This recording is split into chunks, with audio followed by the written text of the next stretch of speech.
mercy, begging for mercy. Oh, I'm dangerous, so dangerous. I'm dangerous, so dangerous.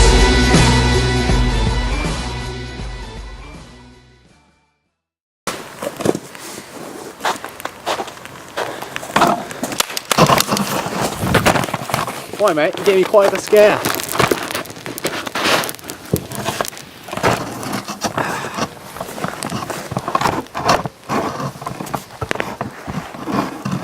There we go.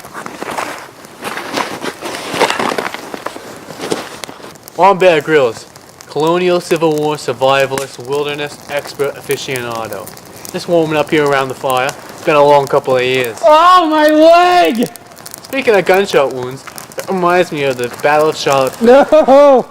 Right, picture this. 100,000 Union soldiers led by Joseph Hooker. 60,000 Confederates led by Robert E. Lee. Who wins? Wrong again, partner. Hooker rocks up to Lee's flank, takes some pot shots, and pulls his men back. Lee and General Stonewall Jackson, quite peeved, took half their men, pulling a flanking maneuver and attacked Hooker, stunning his forces enough to win, while simultaneously defeating another Union force at their rear. Probably was Lee's greatest victory. However, the tides began to turn against old Lee boy. About a year later, Lee battled out with Ulysses S. Grant in the Wilderness. That battle was a draw. I think I need an ambulance. You know what that reminds me of? The Siege of Vicksburg. Vicksburg was a huge victory for the Union. Led by Ulysses S. Grant, the Union outnumbered the Confederacy 2-1 in this, well, I guess it wasn't much of a battle. Grant entrenched himself on the outskirts surrounding Vicksburg and didn't let anybody in or out till the Confederates cried uncle. He took the town and effectively split the Confederacy in twain.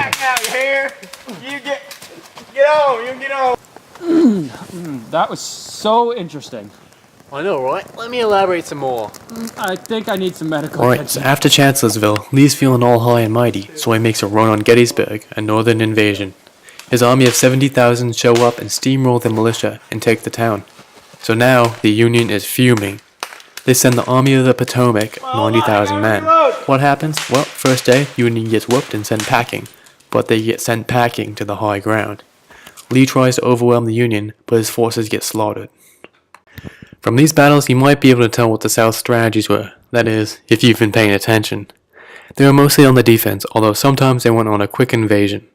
They also had much stronger leadership and better military minds than the North. So, how did the North counter this? They called it the Anaconda Plan. They plotted to blockade ports, sail down the Mississippi, and conquer the southern capital. What happens next? I'll give you a hint. Total war.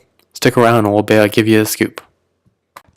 Picture this. William Tecumseh Sherman, 60,000 men, cut off from supply lines.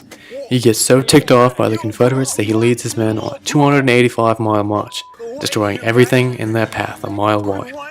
Burning crops, killing livestock, and destroying railroads. He wanted the Southerners to be so sick of war it would have not appealed to them for generations. And that he did. On April 9, 1865, Lee and Grant met at the Appomattox Courthouse in Virginia to negotiate surrender. 2 months later, all resistance is over, and the war is won by the Union. The two halves are reunited, and we all lived happily ever after.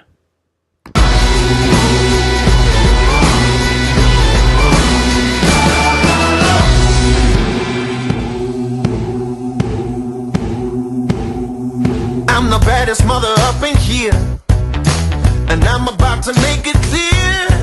It's going down like I told you. I'm the baddest mother up in here. I'm gonna rock you. I'm gonna rock you. I'm gonna rock you. I'll have you begging for mercy, begging for mercy. Oh, I'm dangerous, so dangerous.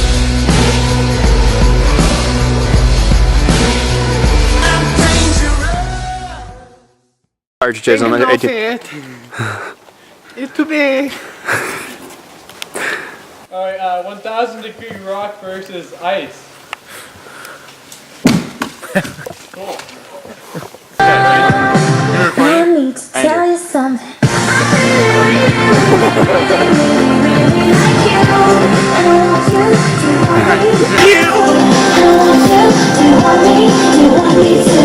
Who gave you eyes like that? Said you could keep them.